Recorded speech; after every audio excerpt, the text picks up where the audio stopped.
Guillaume. Bonsoir tout le monde. Je vais vous présenter en quelques mots.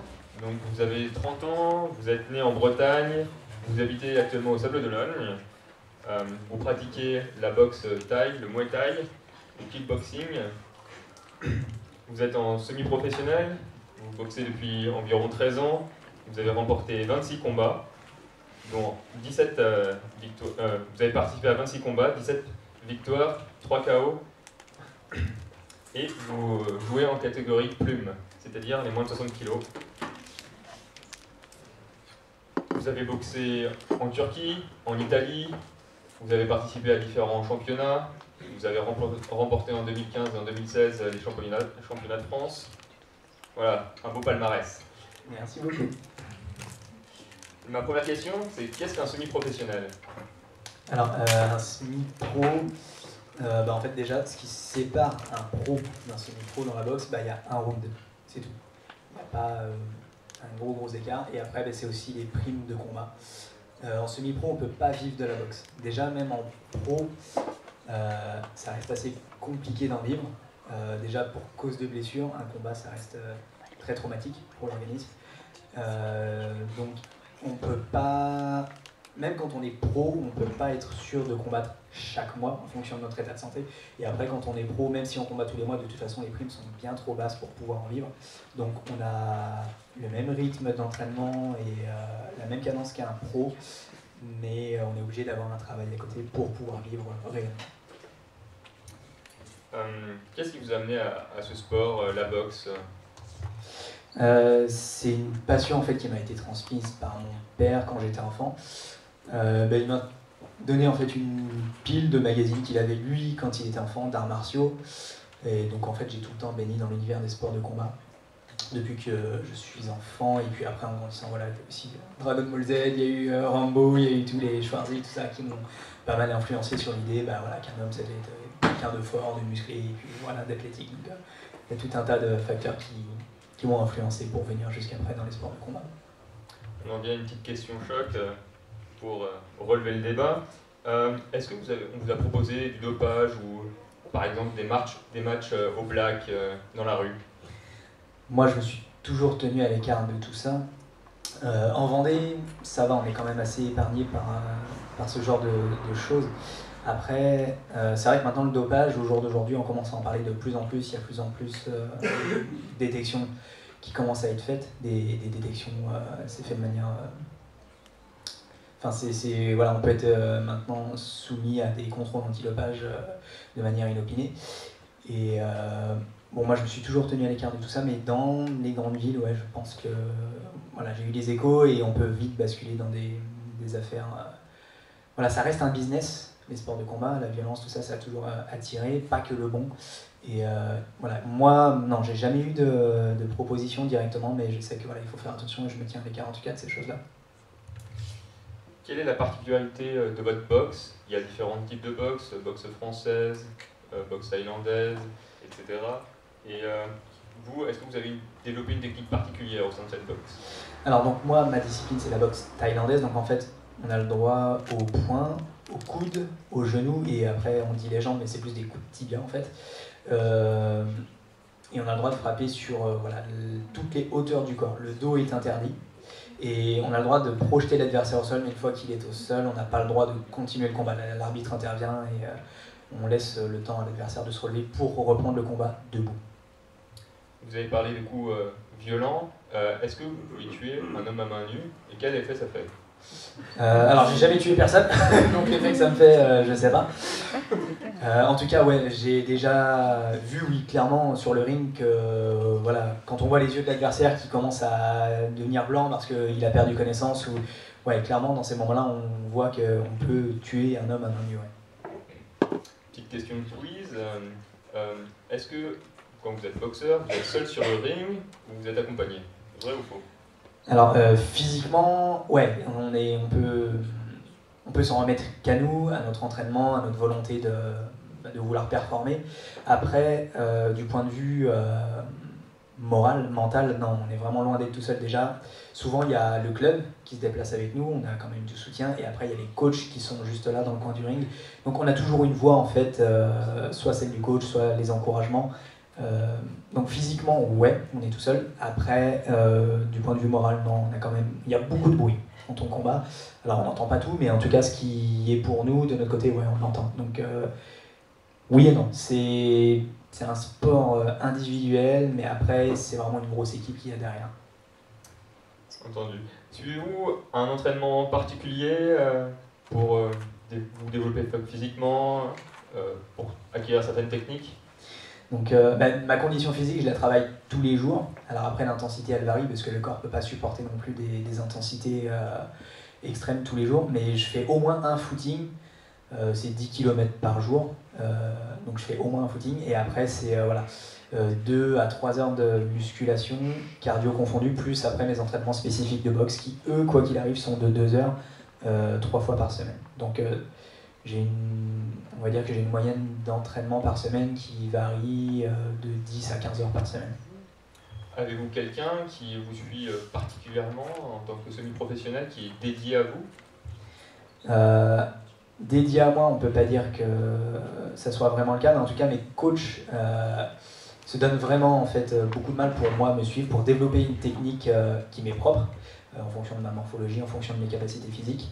Donc on travaille beaucoup sur certaines esquives qui vont m'appartenir en fait en tant que boxeur, une certaine façon de frapper, des inclinaisons pour telle ou telle technique. Donc ouais, les coachs se donnent vraiment beaucoup de mal pour savoir déjà comment je vais, on a une bonne complicité, et après c'est beaucoup de temps à passer. Il n'y a pas que l'entraînement physique, il y a aussi des techniques à élaborer, il y a une stratégie en fait d'entraînement à mettre en place. Donc les coachs se donnent beaucoup de mal en tout cas, oui, pour moi, pour développer tout ce qu'il y a à travailler. Le gong retentit, le match commence. Quelle gestion de votre énergie quelle est la gestion de votre énergie? C'est vraiment particulier. Enfin, quand on dit que c'est un sport extrême, il y a une notion en fait où on a l'impression que le temps s'arrête. Quand on est sur le ring, j'ai jamais retrouvé cette sensation-là en fait en dehors du ring. Même à l'entraînement, il y a quelque chose en fait quand on vient sur le ring qui change. La gestion en fait, c'est vraiment, elle est instinctive. C'est par rapport aux heures et aux heures d'entraînement qu'on a passées. On apprend à respirer, on apprend à se déplacer, mais on pense plus en fait. On n'a pas le temps parce que on est en danger de toute façon. On met notre adversaire en danger, mais nous aussi on est en danger. Donc la gestion, nous en fait on ne pense plus. Quand on est sur le ring, on entend les voix des coachs qui nous disent attention, déplace-toi, esquive, frappe, contre, remets, pense à respirer, pense à te déplacer, à bloquer. Enfin, il y a une gestion en fait qui nous appartient plus tellement. Après c'est plus des instincts de survie en fait qui vont revenir sur le ring, et après c'est vraiment les automatismes en fait que le corps a assimilés par lui-même grâce aux entraînements.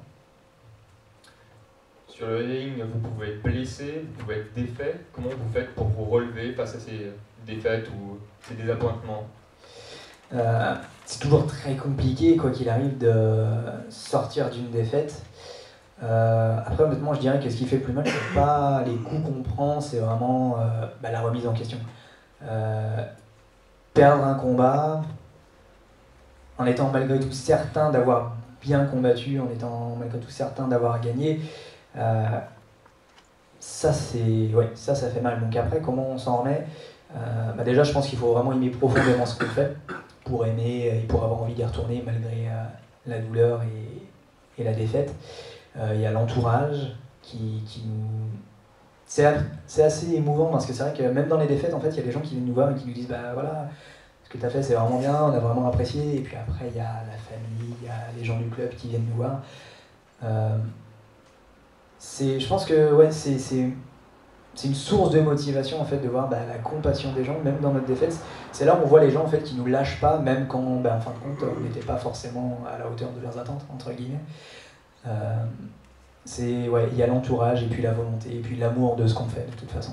Parce que quoi qu'il arrive, je pense qu'il faut bien se mettre en tête que c'est une chance pour moi en tout cas de pouvoir faire ce que j'aime, la boxe.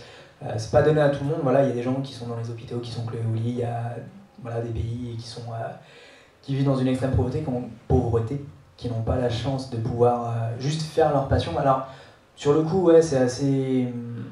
Ça peut être humiliant même, une défaite, mais au final, après, on relativise et on se dit, bon, voilà, on part à l'entraînement, on va apprendre de notre défaite et on reviendra plus fort.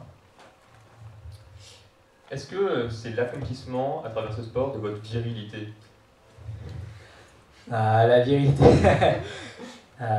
Après, la boxe, au jour d'aujourd'hui, il faut quand même en parler beaucoup au féminin. Il y a beaucoup de femmes qui s'y mettent. Après, ouais, c'est quand même une fierté, voilà, du type de pouvoir exploiter comment dire, un pourcentage de notre capacité physique que les gens ne peuvent pas faire en fait au final. Donc ouais, on va dire que on est assez fiers quand même quand on est boxeur voilà, d'avoir ce niveau-là et d'être un dur au mal, d'être un cogneur et ouais, il y a une fierté quand même malgré tout, faut l'avouer. Selon vous, à quel moment il y a une quintessence de la boxe C'est quand on place le bon coup au bon moment et en fait on n'a même pas réfléchi, ça part et on voit qu'en fait le corps, on voit qu'il y a tout en fait qui est programmé maintenant pour le combat, pour ce qu'on a fait et on peut l'assimiler à, je sais pas, une technique pas de danse, mais en tout cas il y a ce qui s'appelle les shadows en boxe et en fait ça on le travaille pendant des heures. Donc en fait c'est les mouvements dans le vide et on fait appel à notre mental, donc on développe une technique de combat dans le vide. Et quand on voit qu'en fait ça marche sur le ring contre un adversaire avec l'efficacité, avec la précision, avec tout ce qu'il peut y avoir en fait de meilleur dans la discipline, des fois même nous on se surprend, on se dit ouais, c'est moi qui ai fait ça. Et donc ça c'est une fierté en fait. C'est là où on se dit même nous en fait on pensait pas atteindre un tel niveau de telle capacité. Donc je pense que c'est ça la quintessence, c'est à ce moment-là qu'elle arrive. C'est une forme d'art finalement. C'est un art. De toute façon la boxe, en général, le surnom de la boxe c'est le noble art. Il y a quelque chose de noble pour accepter de prendre des coups, pour accepter d'en recevoir. Et il y a beaucoup de respect vis-à-vis de l'adversaire. Il s'entraîne autant que nous, il souffre autant que nous. Il n'y a pas de rage, enfin, pas de haine. En tout cas, on a la niaque, on a envie de gagner, on encaisse et on remet. Mais il y a vraiment quelque chose de très noble dans cette discipline. On ne fait pas appel à la colère, il n'y a pas d'insulte et il n'y a pas de mauvais ressenti en fait. C'est vraiment l'envie de nous surpasser. Il y a une chose très importante, la psychologie, avoir l'ascendant psychologique sur l'adversaire. Vous avez rencontré Jésus il n'y a pas très longtemps. Est-ce que ça vous permet d'avoir un avantage psychologique sur vos adversaires? Alors j'ai toujours eu un tempérament assez fort. Mais là maintenant, on va dire que, je sais pas, avec mon retour à la religion, parce que j'ai grandi dans un environnement catho, mon retour à la religion, ça fait que en fait je regarde plus à la douleur ou à la fatigue, ou je me remets en fait à autre chose qui est bien plus fort que moi encore et que ma propre volonté. La boxe thaï, ça peut être vu comme une religion en Thaïlande. Est-ce que vous avez perçu cela en France ou être allé en Thaïlande finalement pour voir des boxeurs et s'entraîner Alors pour l'instant, au jour d'aujourd'hui, j'ai pas eu la chance d'aller pouvoir m'entraîner en Thaïlande. Mais ce que j'en sais, c'est que là-bas pour eux, déjà c'est un art martial mais qui est considéré comme une religion et il y a beaucoup de bouddhistes qui pratiquent la boxe thaïlandaise. Donc là-bas pour eux, c'est vraiment pratiqué comme une religion. Après, est-ce que je le perçois comme une religion? Non, pour moi c'est plus un style de vie en fait, parce que la boxe pour moi, elle passe bien après ma religion, mais en tout cas elle prend une part importante dans ma vie et le matin en fait on pense à nos entraînements, le midi on y pense, le soir on y pense et c'est un style de vie. Après une religion, non pour moi en tout cas c'est pas ça, mais ça prend beaucoup de place et ça apporte quelque chose, comme peut le faire une religion, et on donne aussi beaucoup. Donc le décrire comme une religion, non, mais en tout cas, je comprends, oui, que certaines cultures le voient comme ça. Et donc vous, quand est-ce que vous avez rencontré Jésus?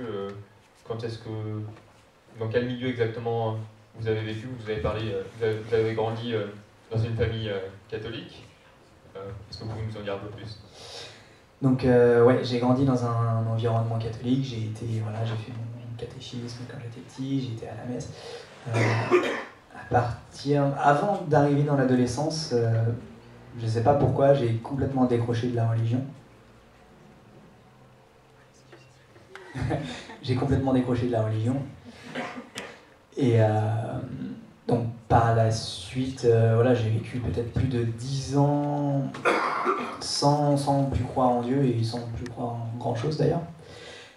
Et alors je sais pas pourquoi, je sais pas comment ça s'est fait, mais maintenant le retour s'est fait il y a environ 3-4 ans, je sais plus trop, mais je sais pas, ça s'est fait comme ça, je pourrais pas dire pourquoi. J'ai vu un documentaire à la télé sur Jésus. Je l'ai regardé juste par curiosité, parce que voilà, j'aime l'histoire, j'aime beaucoup de choses dans la vie, et ce documentaire, je l'ai regardé, mais juste par curiosité. Et je sais pas pourquoi, il y a des phrases qui me sont restées, et au final, il est vraiment revenu, mais puissance 10 000, quoi, quand le Christ, après, la religion, tout ça, c'est revenu sans que je m'y attende, j'ai rien choisi, j'ai rien cherché, c'est revenu comme ça, et c'est comme si, tout d'un coup, je sais pas, du jour au lendemain, j'avais réalisé qu'il y a quelqu'un, quelque part, qui m'aime en fait pour ce que je suis, pour ce que je fais, et qui me guidera toujours en fait, à partir du moment où j'accepte de me comporter, de dire ce que lui veut que je fasse. Et concrètement, quel impact ça a eu sur votre vie? Vous avez continué à vivre comme ça après cette expérience ou... Alors ma façon de vivre, elle n'a pas tellement changé, j'ai toujours été assez simple, je pense, de par mes activités sportives. Par contre, c'est ma façon d'être, elle a changé du tout au tout, ça c'est clair. Je suis devenu beaucoup plus patient, chose que les sports de combat ne m'apportaient pas forcément. Il y a beaucoup, voilà. En fait, maintenant, j'agis plus par ma propre volonté depuis que je suis revenu dans la religion. C'est plus, des fois, je manque de patience ou je manque de, je sais pas, de courage, il y a beaucoup de choses en fait qui peuvent me manquer au quotidien, mais quand je me fie à la religion maintenant, voilà, je sais que dans telle situation, je dois parler de telle manière parce que Dieu me demande de parler de telle manière, je dois me comporter de telle manière parce que Dieu veut que je me comporte de telle manière. Et maintenant, du coup, j'ai beaucoup moins de frustration parce que je me repose sur quelqu'un. J'ai beaucoup moins de choix à faire, en fait. Je me pose plus de questions sur ce que je dis est bien ou mal. Je sais que maintenant, voilà, il y a un écrit qui est là, qui s'appelle la Bible, et voilà, tout est écrit, tout est dit, et maintenant je me fie à ça en fait, pour ma vie au quotidien. Donc est-ce que ça a changé? Ouais, ça change que je fais attention à ce que je dis, je fais attention à ce que je fais, pas pour moi, mais parce qu'il y a quelqu'un quelque part qui me dit de me comporter de cette manière, et au final quand je le fais, c'est vrai qu'il y a un grand réconfort à l'intérieur. Peu importe les difficultés, même quand c'est très difficile, même quand les choses ne se passent pas forcément de la manière dont je voudrais qu'elles se passent, j'arrive pas à dire mais non en fait c'est bon, voilà, j'ai plus besoin de la religion, ou Seigneur j'ai plus besoin de toi. Non, il est toujours là, et même si je voulais ne plus me comporter comme ça, j'ai l'impression que ça serait beaucoup plus dur, ça serait vraiment douloureux, comme si, je sais pas, il y a un arrachement en fait d'une part de moi, et ça serait beaucoup plus douloureux. Donc maintenant, quoi qu'il arrive, ouais, je me fie à ma religion et ça m'aide vraiment beaucoup au quotidien. Et quand je lis la Bible, Dieu est amour, etc., dans la boxe, moi, je vois plutôt un boxeur qui amoche un autre boxeur. C'est pas très beau tout ça, quelle violence. C'est vrai que ça peut paraître assez contradictoire. Après, malheureusement, la violence, elle est partout, j'ai envie de dire. Et la boxe, en ce qui concerne la boxe, c'est plus... ça reste vraiment une discipline sportive, et c'est plus l'envie en fait, qu'on a de se surpasser. Après, le rapport avec la violence, quand vous écoutez deux boxeurs parler, ou quand vous venez à un entraînement d'un boxeur, le mot violence, en fait, il n'existe pas. Vous n'entendrez jamais le mot violence si vous allez à un entraînement de boxe. Si vous voyez deux boxeurs discuter, c'est la recherche de la performance, c'est la recherche de la capacité, de la précision, de l'efficacité, de l'endurance. Ça, c'est des mots qui reviennent. Après, la violence, non, en fait, dans la boxe, nous, ça n'existe pas. En tout cas, on ne le voit pas comme ça. C'est un sport de contact. C'est difficile, c'est un sport de combat. Après, il y a des sports qui sont difficiles. Il y a le football américain, il y a le rugby, où là aussi il y a beaucoup de blessures. Et d'ailleurs, pour info, les sports de combat, en tout cas la boxe, fait même pas partie du top 10 des sports qui imputent le plus de blessures au corps humain. Donc la violence, elle est... quand on connaît pas, c'est vrai que voilà, on voit juste deux mecs qui se tapent, ok, mais non, il y a une position du corps, il y a le retour en garde, il y a une technique, il y a vraiment, c'est un art, comme on disait tout à l'heure. Non, la violence pour moi c'est quelque chose, il y a une forme de lâcheté dans la violence. Quelqu'un qui va frapper, qui va frapper sa femme, quelqu'un qui va frapper ses enfants. Ouais, ça c'est violent. Mais après, deux boxeurs, on est du même niveau. On sait encaisser les coups et on sait les remettre. Donc non, pour moi, en tout cas, je me trouve assez en paix avec tout ça. Et donc sur le ring, où se trouve Jésus dans votre coin? Non, mais Jésus, il est dans les deux camps. Il est autant avec moi qu'avec mon adversaire. Après, voilà, il est avec moi à partir du moment où je décide de surpasser, quand il y a, voilà, il y a une grosse part de douleur, de souffrance, de fatigue. Je pense pas que le corps humain, de toute façon, soit fait pour aller aussi loin. Donc Jésus, voilà, il intervient là, dans ces moments-là, quand il nous a montré en fait qu'il fallait pas tenir compte de la chair ni de la douleur, qu'on pouvait surmonter tout ça. Il intervient à ce moment-là pour moi. Donc quand vous êtes confronté à vos limites physiques, vous sentez quelque chose de différent? Pour moi, ouais, c'est lui qui prend le relais, c'est lui qui endure tout ça avec moi et à travers moi. Peu importe le résultat de toute façon.